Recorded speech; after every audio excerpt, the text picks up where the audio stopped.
Good morning, my wonderful pupils. I am Clarice Rivera. Call me Teacher, your English teacher at this subject.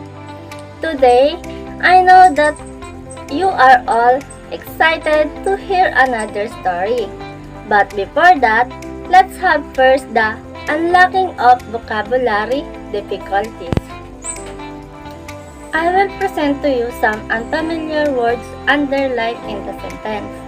Number 1. They visit their Grandpa Nilo and Grandma Maria in the barrio. The underlined word is barrio. What is the meaning of the word barrio? Yes, it is quarter of a town or city. Number 2. The cousins were so excited. The underlined word is cousin. Okay, this is a thing related or family in the side of our mother and father. Number 3. They both love to feed them. What is the meaning of the word feed? Yes, it is give food to. Number 4. Grandma Maria, who stood nearby, smiled amusingly. What is the meaning of amusingly? Yes, it is used to express amusement at an event or situation. Last, the children were so delighted as they watched the dancing fireflies. Okay, it is the feeling or showing great pleasure. Very good, kids. Now, class, we are going to have another activity. Are you ready?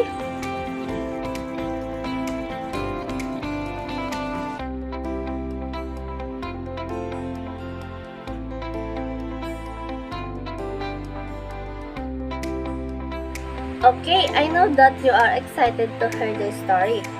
The title of our story is At Grandparents' Farm, written by Jeanine Grace F. Leopardas.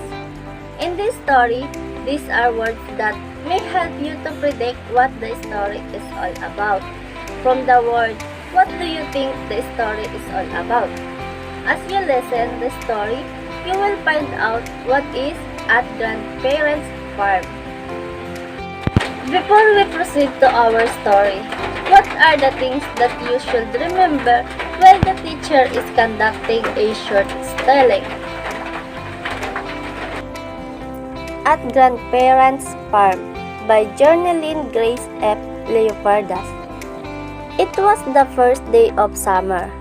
Little Eunice and her cousin Siron went to visit their Grandpa Nilo and Grandma Maria in the barrio. Mother, father, Tita Che, and Tito Al went with them. The cousins were so excited. There, they saw the different farm animals like cows, carabaos, ducks, goats, and chickens. But they liked the chickens best. They both loved to feed them. Eunice ran to the chicken coop. Papa, can I feed the chickens? Eunice asked Grandpa excitedly. Can I feed them too, Papa? Siron exclaimed. Yes, of course, replied Grandpa. Grandma Maria, who stood nearby, smiled amusingly as she watched her grandchildren feed the chickens happily. At noontime, they ate their lunch at the near Kubo house that Grandpa built. In the afternoon, they all went to Grandma's wide garden to pick some vegetables for dinner. Grandma cooked delicious vegetable dishes, while Grandpa grilled catfish and tilapia for all of them. At night, the children were so delighted as they watched the dancing fireflies. They called her insect around. When in times for bed, little Eunice and Siron said their evening prayer together. The family slept in the Kubo house using kulambo or mosquito net because there were mosquitoes in the farm. They chose to sleep in the Kubo because of the cold breeze.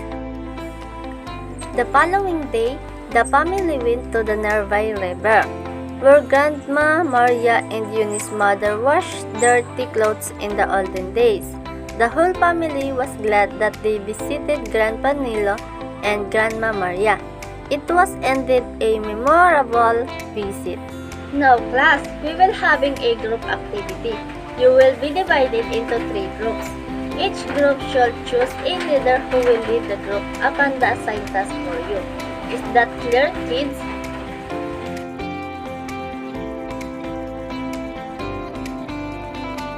Alright, before we start the group activity, what are the standards while having group activity? Elements of the story. Setting. The time and place the story takes place. Characters. The people or animals who will do the actions in the story.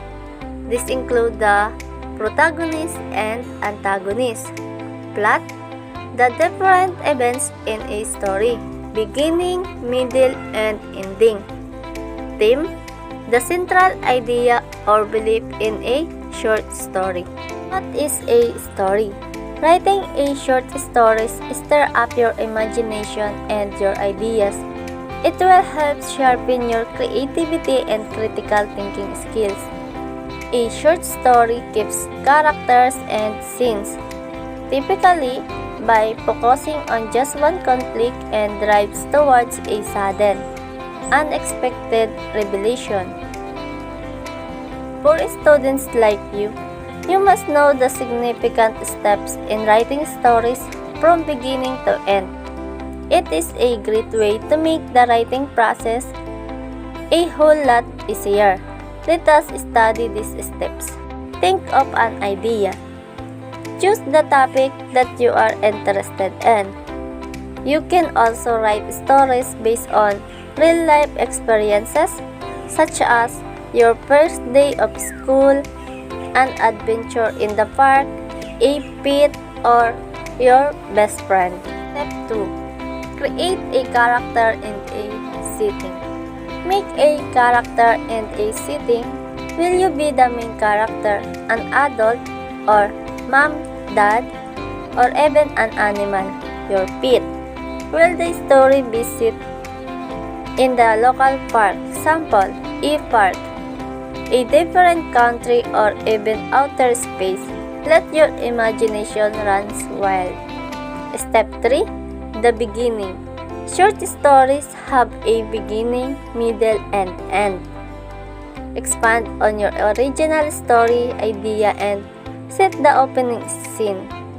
What is special or different about the main character? Step 4. The conflict. A short story with conflict can be rather dull.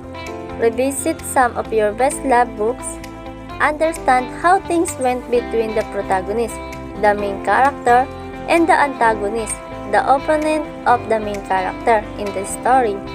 Study how a conflict arises and try to create a hack for your own story.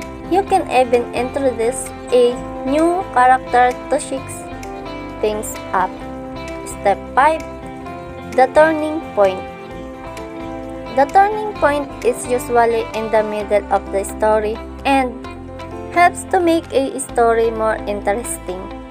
It can be a climax, a time where a character discovers a hidden superpower, or a surprise that throws the whole story into a spin. Think of something that the reader would less expects it. It does not always have to make sense. This is your time to unleash your imagination. 6. The resolution. A good story does not finish without a final resolution.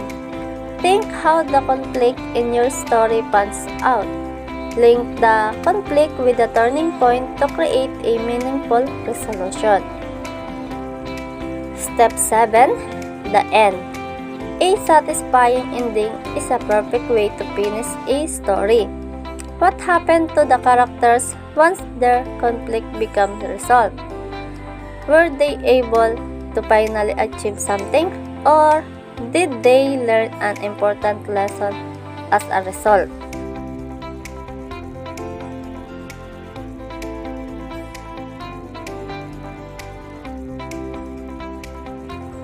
In the first sentence, is it happen in reality? Who is this sentence about? When do we say that it happens in reality? Yes, it happens in reality because they pay visit their grandparents. In the second sentence, is it happen in reality? What else? Okay, they love to feed chickens.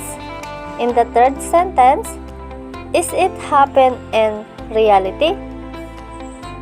When do we say that it happens in reality? Okay, kids, what is sitting?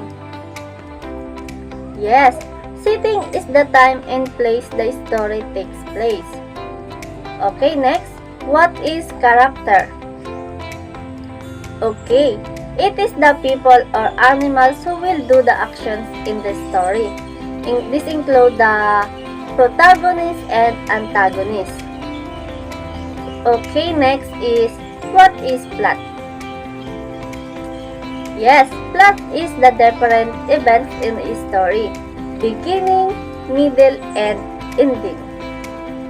Okay, last, what is theme? The central idea or beliefs in a short story. We will have a game. The title of our game is Choose the Correct Me. You will need to choose the correct answer.